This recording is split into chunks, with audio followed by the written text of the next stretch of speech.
নামাঙ্কিত যার নামে শ্রী শ্রী রসিকানন্দ প্রভু, তিনি তার জন্মস্থান হচ্ছে এটা বার্থ প্লেস। তিনি এখানে জন্মগ্রহণ করেন এবং জন্মগ্রহণ করার পরে তিনি তার দীক্ষা, তার যে দীক্ষাগুরু তিনি ছিলেন গিয়ে শ্যামানন্দ প্রভু।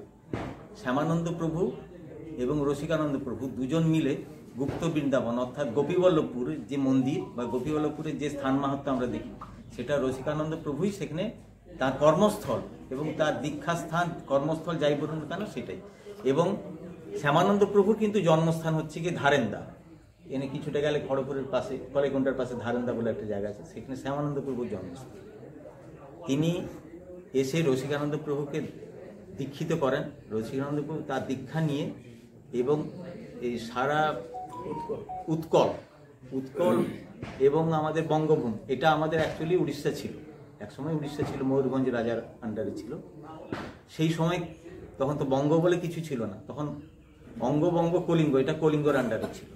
সেই কলিঙ্গতে ধর্মপ্রচার করে বেরিয়েছে এবং দীর্ঘদিন এই জায়গাটা শুধুমাত্র একটা ওই যে তুলসী মঞ্চ দেখা যাচ্ছে ওই একটা স্মৃতিস্তম্ভ ছিল, ওইটাই রসিকানন্দ প্রভুর জন্মস্থলী বলে ধরা হতো।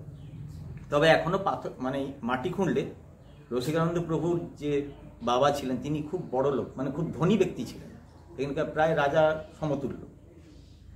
এবং তার এখনো ঘরের ধ্বংসাবশেষ, বড় বড় পাথরের চাই ধ্বংসাবশেষ এখনো পাওয়া যায় এখানে।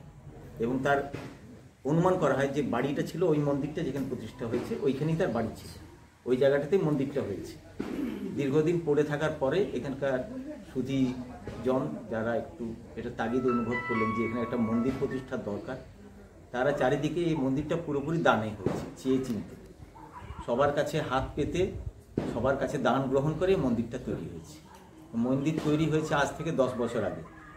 10 বছর ধরে মন্দিরের একজন পূজারী ছিলেন, তিনি তার মতো পূজা করতেন, পরিচালন কমিটিও ছিলেন। এবার পরিচালন কমিটির যারা সদস্য ছিলেন তাদের বয়স বেড়ে যাওয়ার জন্য তারা আমাদের হাতে পরিচালনার দায়িত্ব দিয়ে তারা এখন আমাদের অ্যাডভাইসার হিসেবে রয়েছে এবং আমরা পরিচালনার দায়িত্ব নিয়ে এই মন্দিরের সংস্কার বলুন বা আপনাদের কাছে যাওয়া বলুন, যাই বলুন না কেন, আমরা আগের বারে স্যার এসেছিলেন আমাদের ক্লাবের একটা উদ্বোধন করতে, পিটি স্যারও এসেছিলেন, জিএম স্যারও এসেছিলেন।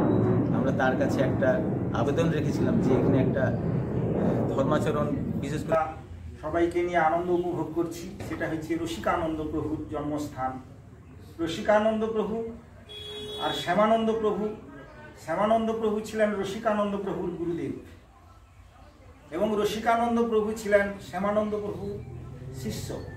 এই গুরু শিষ্যের আমি দু একটা কথা বলে আমি করব। গুরু শিষ্যের মধ্যে একটা এমন অন্তরঙ্গ ছিল যে গুরুদেব যদি কিছু মনে করতেন শিষ্য তিনি জানতে পারতেন।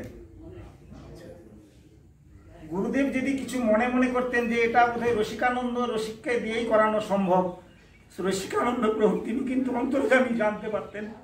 তিনি একদিন দৃষ্টান্ত, একবারে বাস্তব, একদিন খেতে বসছেন, শ্যামানন্দ প্রভু নিজেকে নিজে মনে করছেন যে এটা রসিককে দিয়েই করা সম্ভব।